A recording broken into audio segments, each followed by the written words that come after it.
When you think of Bluey, what comes to mind? A loving family of blue healers that are an idealistic representation of middle-class Australian family life? Mum, what they doing with Dad? Get on the ground, abuser. Yeah, eat this, bandit! Maybe a fan base full of children excitedly sitting in front of their TVs waiting for the next funny and feel-good episode? I need a drink. Do us, mister. Where's my that hurt like this. I gotta take a sip of this. Just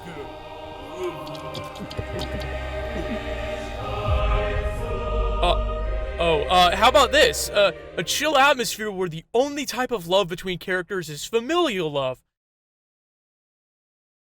Okay, well, if you're new to this series, all of these animations were based off of real Bluey fan art and fanfiction, and trust me, there's a whole hell of a lot more where that came from.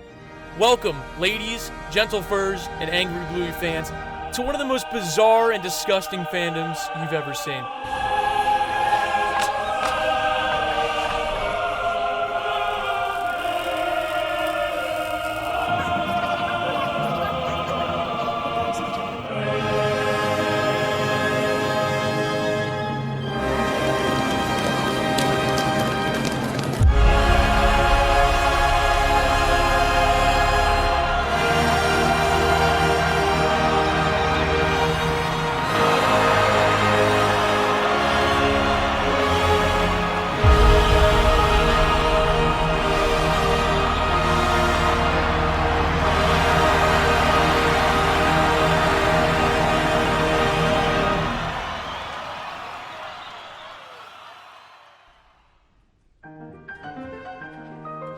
To most, Bluey presents an unassuming and child-friendly atmosphere, and for the average watcher, this very much is true.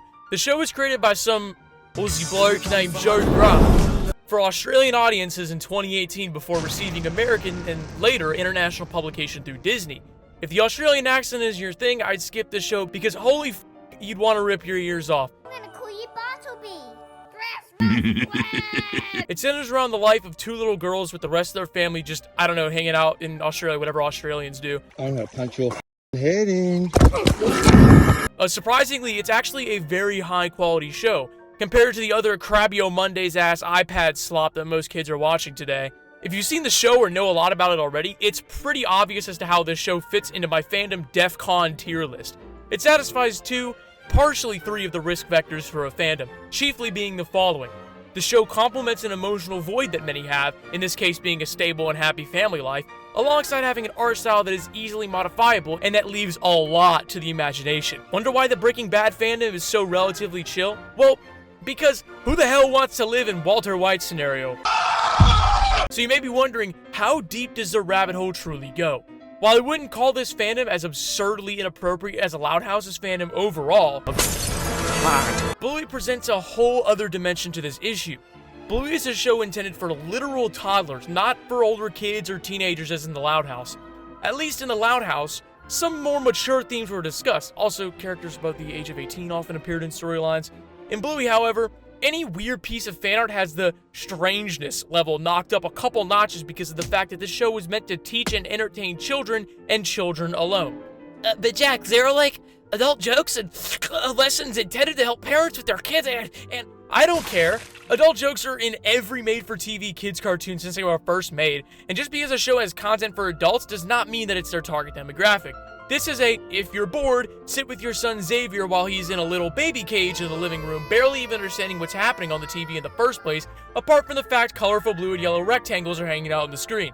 To reiterate more simply, this show is officially listed as a show for preschoolers, so some grease-encrusted 27-year-old man writing love stories on Wattpad about two 7-year-old girls in a preschool show finding romantic love might not be the most appropriate or normal thing. But before we dive in, I'll give you a brief overview of the different areas of the fandom we're going to be talking about today. First, something very strange and unique to this fandom. Apparently there are a sizable amount of, quote, YouTube poops, and I use that term lightly, of strange edits revolving around Bluey episodes and just twisting them in really weird ways. Hello, welcome to my channel. Please subscribe to my channel and like the video. Next, we'll take a look at some of the fan fictions written about the show. some more tame, some very much not so. After that, we'll discuss some of the fan art, as well as the absolute darkest places fan art could possibly go. And finally, I'll be showcasing some of the very disturbing corners of the community that usually lie on platforms with poor moderation. So, finally, let's dive into the depths of the Bluey fandom. But really quickly, we have to do Two-Buck Troop Roll!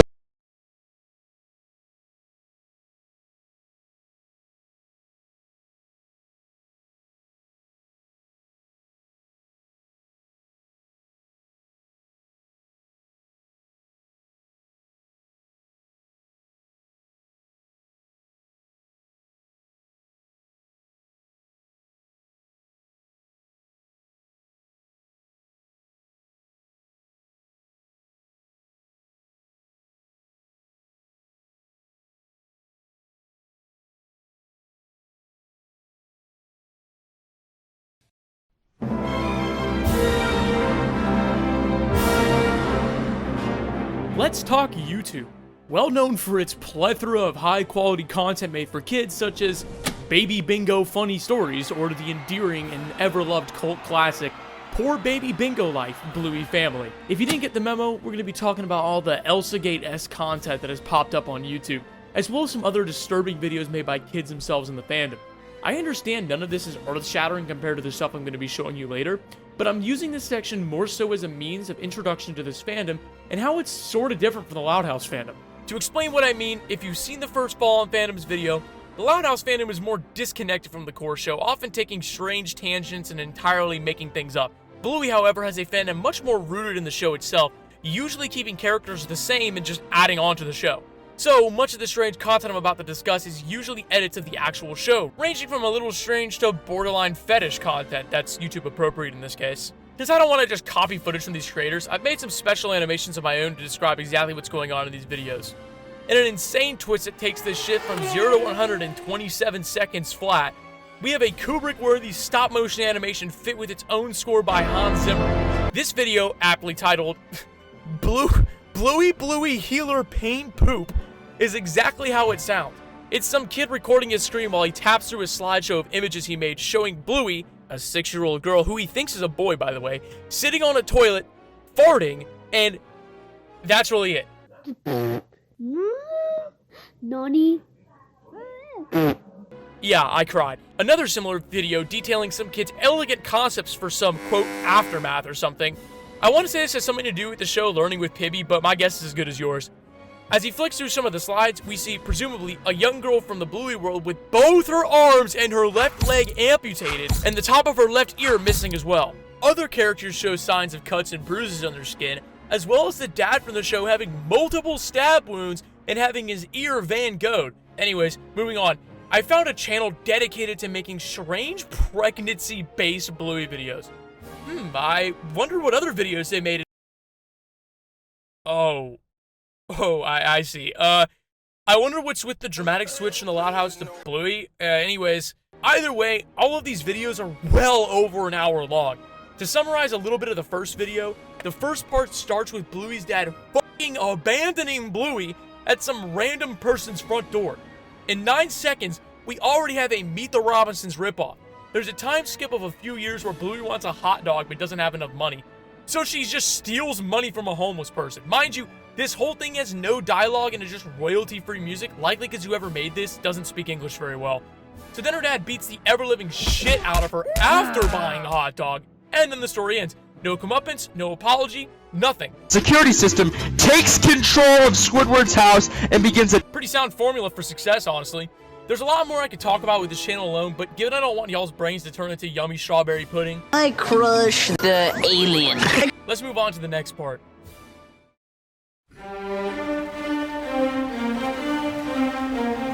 For those of you who watched the last Fallen Fandoms video, the word fanfiction will definitely bring up some horrific flashbacks. Unfortunately, Bluey isn't safe from these either. As with the last section, we're going to start at the surface and work our way downwards into weirder and worse places. This first story, written by a guy named Sean, essentially he suddenly wakes up in the world of Bluey. Hooray! I wonder what the transformation looked like.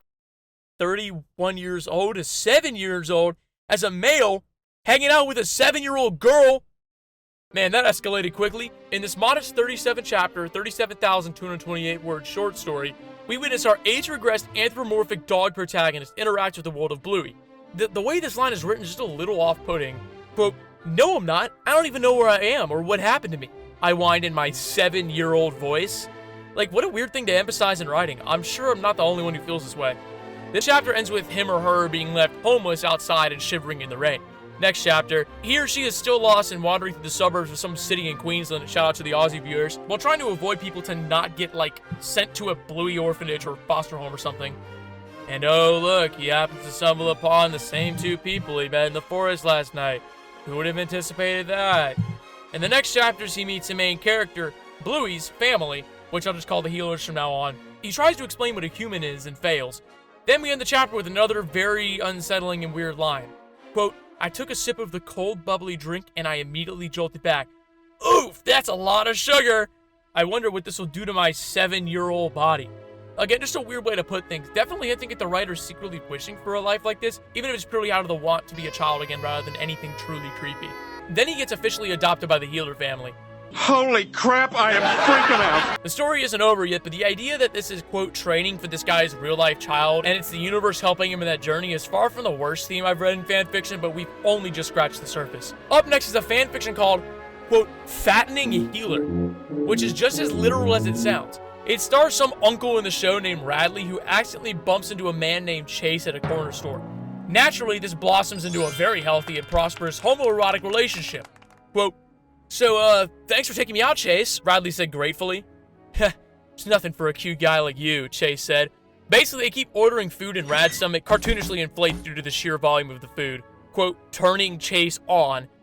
Yeah, you can see where this is going. Then they finish eating, kiss each other, ending the story with a line that rolls off the tongue like a drop of the sweetest golden honey being enjoyed with a plate of delicious, bright, juicy red apples. Radley looked at the mirror and started to marvel in this new form his body is starting to take, and he wonders how big Chase can make him. We time skip a few months to get a brutally realistic depiction of how fat this dude has gotten. The author feels the need to describe it as that, quote, "his belly now started to sag a little, and some moves started forming in his ass and thighs were a little larger." Then we jump to a random hot summer day where instead of just drinking a bottle of water, apparently he needs to attach a shower hose to his mouth and just continuously chug shower water. And now he's just that video of LeBron James Space Jam character being inflated by a hose, I guess.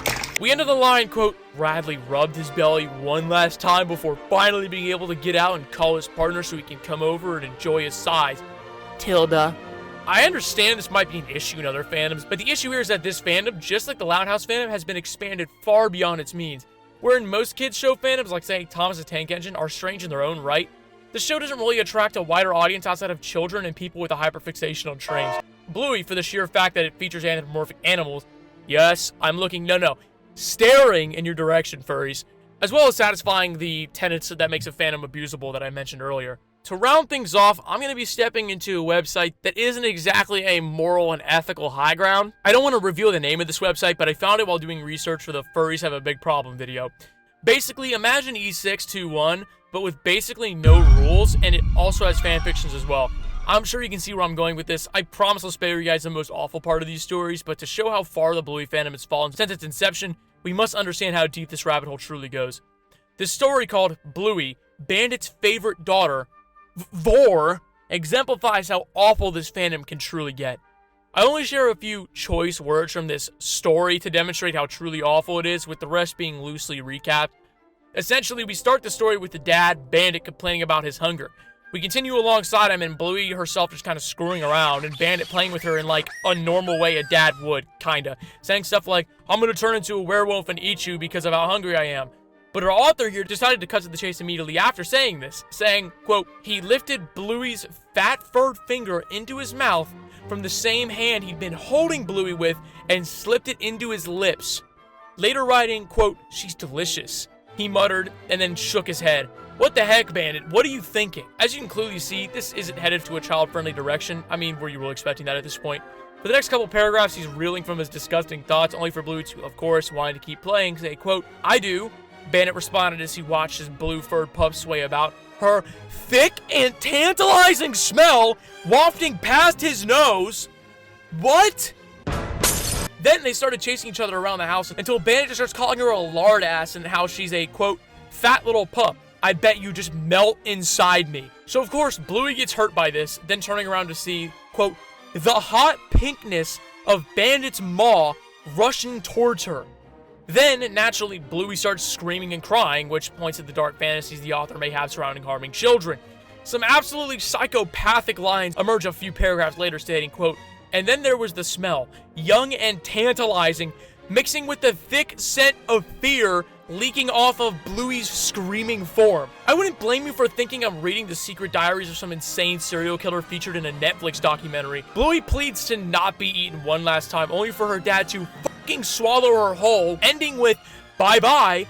Some other depressing lines from this include, quote, of course, Bandit thought as the muffled screams from his belly began to subside and turned into devastated sobs that he responded to with chuckles and soft pass. And one final line, quote, and with that he fell asleep, the grin on his face growing wider as his eldest daughter was already melting inside him. Thankfully for the both of us, the story ends here, but as you can clearly see, some definitively sick individuals reside within this fandom, writing borderline psychopathic stories about a 6-year-old being by her own father. This isn't the only example either. There are multiple other instances of these outright disgusting fanfictions on various sites that the fandom inhabits, albeit more so of the former stuff rather than the latter. But now that we're done with this half of the fandom, let's move on to the more visual side of it and exploring the terrifying artworks that have come out of this fandom. And just what did you do about this? Much like the last section, I want to gradually introduce different types of artwork slowly so you can really grasp the sheer magnitude of art this fandom has produced since its inception. The body of artwork within the fandom follows a similar trajectory to the Loud House, with everything from poorly made edits to suggestive sibling affection art, gore art, and all the way to, yeah, the unthinkable. Let's start off in a reasonable spot. Let's search up Bluey in the DeviantArt search bar, sorting by recent, and see what we find. Overall, it's mostly normal until like 3 rows down. Here, we scratch the surface of which strange things lie within the Bluey fandom. This artist, who I will not name so they aren't harassed, draws artwork containing random f***ing characters interacting with various fetishes. You know that random-ass cartoon character, Dudley Do-Right? Well, the Rocky and Bullwinkle show is a classic. Shut the fuck up. Anyways, have you ever wanted to see him getting tickled by his horse? Ever wanted to see this dude inflate himself because of how hard he's laughing? Yeah, imagine that stuff, but not involving like 40-year-old grown-ass men from cartoons older than everybody watching this video. How about 2 children? The person who made this was intent on ensuring there would be only, quote, positive, honest, and constructive criticism from the people of the internet on their Bluey boxer brief inflation drawing. Scrolling down a bit further, we see a hand-drawn image of, thankfully, an adult character being forced to wear a diaper because she wet the bed too many times. I'm not sure how people come up with these things, bro. Similar to the Loud House, there's a decent amount of Bluey gore art, of which all examples will be heavily censored, really just carried by a few individuals. This person, who I'll call Bluey Fan, has a whole section on their DeviantArt page dedicated to, quote, violent art. Although it's not exclusive to Bluey characters, even including the good dinosaur. Is that the Grim Reaper? Here we start to see the true darkness that lies within Bluey fan art. This image, which is obviously censored, depicts Bluey and her little sister Bingo navigating some space while wearing a knife or barbed wire collar that is currently jutting into their necks, simultaneously with numerous gashes on their body with their eyes completely removed. Taking a look at the comments reveals a similar bewilderment with this type of content, with one person remarking, "What is the thought process of turning a children's show like Bluey into a gore pick? Because I'm bored isn't gonna cut." Then a pretty disturbing line that gives you all a clue into how dark this fandom can get, provided it's real.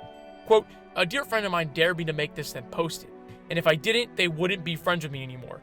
This is the honest truth. I had no choice." So what this is implying is that there are people within the Bluey community that are grooming seemingly minors into drawing Bluey gore art through manipulation and social starvation, for lack of a better term. Later on, the same creator comes back with an image of Bluey brutally ripping her friend's entire ear off, with the caption having an almost sinister feel to it. Quote, "I'm sorry, but Bluey looks adorable with her ears down, LMAO." Once again, many of the comments express their confusion and sadness at the artwork, saying things like, "I actually find this disgusting because Bluey is literally a children's show, and as a fan of it, I find it really gross and unneeded." Someone else just plays into the caption, essentially agreeing with it, again in a strange and almost sinister way. As one final example from this creator, where they feature 4 literal children being Bluey, Bandit, and 2 other random kids, holed up in a bunker with their eyes taken out, blood everywhere, gashes on their chests, and one of the characters having their arms amputated. The artist puts in the caption how they're, quote, starting to get emotionally attached to these 4 healer girls. It's perfectly normal, perfectly fine. Then going on to complain how it's not really that bad because some are 34 where they ship Socks and her father and do the thing. I'm sure you can guess what that means. All of this is pointing towards a disturbing hidden underground of the fandom. One that grooms, clearly, young teenagers into making disgusting art for their own satisfaction, oftentimes roping them into the interest either on purpose or by accident. The fact that someone who may or may not be a child knows about a fanfiction or image of some kind featuring a 1-year-old child with her dad is not normal, and I know that's not a controversial statement. The Loud House was different in how it approached things like this. It's hard to put my finger on exactly why, but I do believe it comes down to how the show's characters and dynamics behave. Seeing it from the perspective of a friendly and educational children's show makes it all the more upsetting compared to the Loud House. Just searching up, quote, Bluey gore into the DeviantArt search tab yields well over 9,000 results. Although not all of them are explicitly Bluey related, and a few of them aren't intentionally disturbing, there is still a sizable amount of this disturbing content spread throughout the years on DeviantArt. But, unfortunately, we're not done yet. As I said earlier, there's still another side of depravity to this fandom. Just like the Loud House. I'm not going to get into specifics, but there is very much a lot of, let's just say, morally absent works of art in this fandom. Just like I did for the Loud House, let's play a numbers game, except this time on a different website. You know it. You love it. Yup, we're back here again, only because Bluey's an anthropomorphic animal, though. Searching up Bluey reveals a, quote, modest 2,000 results, and honestly, some of the stuff here is absolutely abhorrent. I won't describe anything, as I said. The fact that there is such a volume of this kind of art makes me wonder how much really goes on services like Discord and Telegram, where moderation is harder to come by.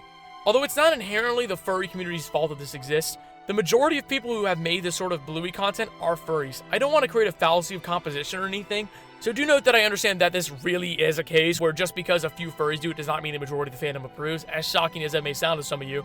However, it must be noted that on various surface websites like E621, this type of art is still tolerated and often boils down to the classic, well, it's literally drawn art, nobody's getting hurt, dude, let us have our fun sort of argument. I don't need to tell you how absolutely stupid that statement is, largely because of the slippery slope that is denial and addiction, blah, blah, blah, blah, blah. But for the sake of everybody's sanity, let's move on to the next part.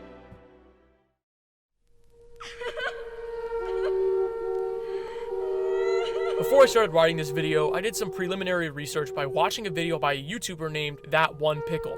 He's a Bluey YouTuber that's been inactive for some time, but his video in the Bluey community pointed at something incredibly disturbing. After doing some digging while writing the script, I came across an incredibly disturbing corner of the Bluey fandom. What do you get when you cross Hispanic Facebook, the Bluey fandom, 4chan users, and pedophiles? Although I couldn't exactly tell you, this Facebook page and those who interact with it are essentially all 4 rolled into one. I'll only be showing limited examples, but it takes all of the previous things discussed in the video, turns up the insane dial by an order of magnitude, and puts it all on Facebook. To explain how I found it, I was searching on Facebook for a legitimately unsuspecting keyword alongside the word Bluey, and knew I had found this page as soon as I saw an image of fucking Bluey's dad assaulting his 2 daughters, only for their mom to come in and blast his head open with a shotgun. This is public and on Facebook for anyone to find, but I will describe in a roundabout way what is happening in a few of these images, as well as some extremely crude drawings made of squares, just to let it sink in that this is a real corner of the fandom. One of the less excruciating images shows Bandit, Bluey, and Bingo dancing, waving a minor attracted person pride flag, with the caption reading something like, "Who cares what anybody else thinks? Be yourself, Matt Pride." Linked publicly on this page is another page that features images such as 2 of the kids from Bluey being intimate, an image of the Bluey family doing a pig roast with Peppa Pig being the meal, numerous images of bandits assaulting Bluey, a Bluey character burning the an image of Bluey's uncle holding the passed away body of Bluey's little sister that is missing an eye and has been brutally harmed, an image of Bandit taking a shit, complaining about hemorrhoids, then Bluey's mom taking it out of the toilet and feeding it to Bluey, and maybe, just maybe, one of the most vile, albeit edited, images I've come across in a long time. A dinner scene featuring 2 plates, and on the 2 silver plates in frame, the fucking of 2 young characters from the show. One final image that goes to show how deep this goes is an image of some character's dad seeing his son having relations with another man in the Blue universe, proceeding to go to the wine cabinet, drinking a full bottle, then ending himself. This is a tiny fraction of what I found with literally no clicks. And I know this network goes far deeper than what I found today, and I seriously do not encourage you to look for this. If I could prohibit you, I would. It is probably the most vile artwork I've ever seen out of any fandom, blowing the Loud House out of the water in many respects. In typical Mark Zuckerberg fashion, Facebook is still wildly unregulated, and it has really confirmed my belief of that, not being an avid Facebook user myself. Now, let's just back out of here and finish this shit off. I'm done, dude. The Bluey Fandom, not unlike many others, is certainly notable for how dark its many corners go. From brutal and psychopathic fanfiction to artwork that lies firmly within an absolutely disgusting legal gray area in one of the most vile fandom sects I've ever seen. To reiterate, the difference between this and the Loud House is twofold. The fandom is a lot more nebulous, spread amongst multiple different communities and fandoms, and the fact that it's a show for young children primarily composed of young children. While it's not a competition or anything, this fandom definitely has its fair share of areas where it definitely exceeds the Loud House and how awful it can be, if the latest part was anything to go by. And before anybody uses the, well, my good sir, this is a problem with all fandoms, and this is the fault of the human condition. Once again, you're not a genius sociologist for making such a simultaneously correct and overly simplistic argument. Yes, all fandoms have their shitty parts, but not all fandoms depict things as graphic as this so regularly and at such a high frequency. Anyways, I'm exhausted, so I'll call it here. If you stuck it out, thank you for watching, and I'll see you in the next one.